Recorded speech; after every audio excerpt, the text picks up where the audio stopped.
Hi, welcome to 2020 Tasty Treats. We're doing a series of applique shapes. We're doing 20 things that go, and as you can see we're well into it. We've already done 10, so we're actually halfway or just tipping over halfway now. We've done 10 different appliques of different vehicles and things, so we're on to block number 11 this time, and there's more information on the website on GourmetQuilter.com under 2020 Tasty Treats. But if you've already signed up for the pattern, you'll have something that you can print out that looks a lot like this, and all the shapes are ready to trace onto fusible web. We're doing fused raw edge applique, and so I've already gone ahead on this one and done some of the positioning. I've used my ruler to help me position the wheels so that they're fairly level, and then other parts on top, but I haven't finished yet, so I just thought we'd finish off the positioning so the wheels have wheel centers to make them look a little bit more like regular car wheels that have hubcaps. So I guess these are maybe hubcaps, not sure. And then this particular vehicle, this is a service vehicle, so it's got a light on top. So that would need to tuck in underneath the top of the car there, so that his light can be flashing up the top. I've already popped the windows on. There's a little door handle here so he can get in and out. He's got a light at the front so he can see where he's going. And there's also a stripe along the side of the car, so it's quite easily recognisable as the type of service vehicle that he is. I'm not sure what he is, but he's something. So that's quite smart. So I think that's looking pretty good for a little service vehicle. So I'm happy to iron all those shapes in place, because once they're ironed, they're there to stay. And then because I'm doing free motion stitching, I'm going to pop a piece of stabilizer behind. It's just a lightweight cotton batting that I use for this. And I can go to the machine and I can start stitching. So the free motion stitching just means I've got my feed teeth down and a free motion foot on, otherwise the needle, the thread, everything is just regular.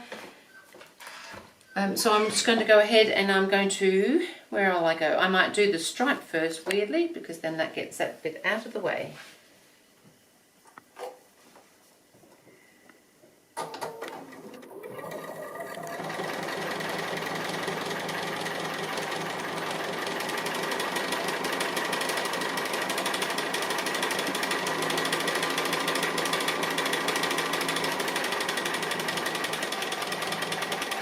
Turn it around and come all the way back down the other side.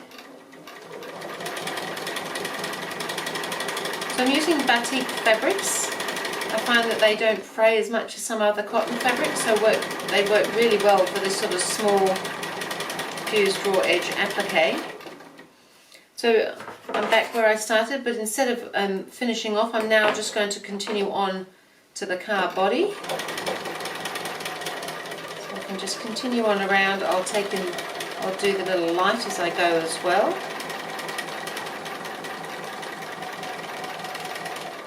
So I'll just go straight past the light, but then I'll come back a couple of stitches and then on and go round the light.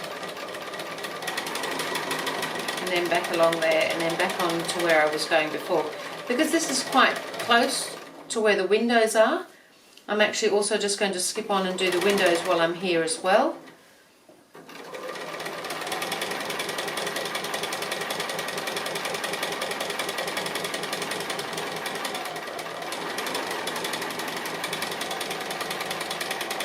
And do this one as well.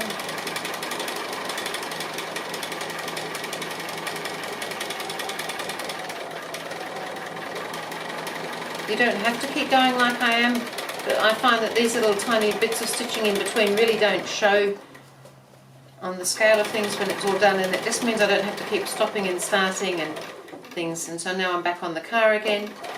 So I'll just continue on now and I will show you when we're finished. So I'm just on the last little bit now, just the little door handle.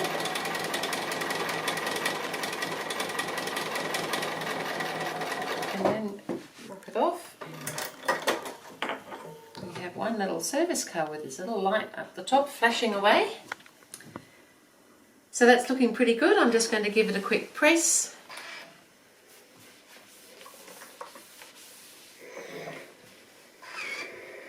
And he can go up with all the other things that go up here. I think that's looking great. We're doing really well with this. So that's number 11 in our series of 20 of tasty treats, things that go. So I'll see you again for number 12. Thank you.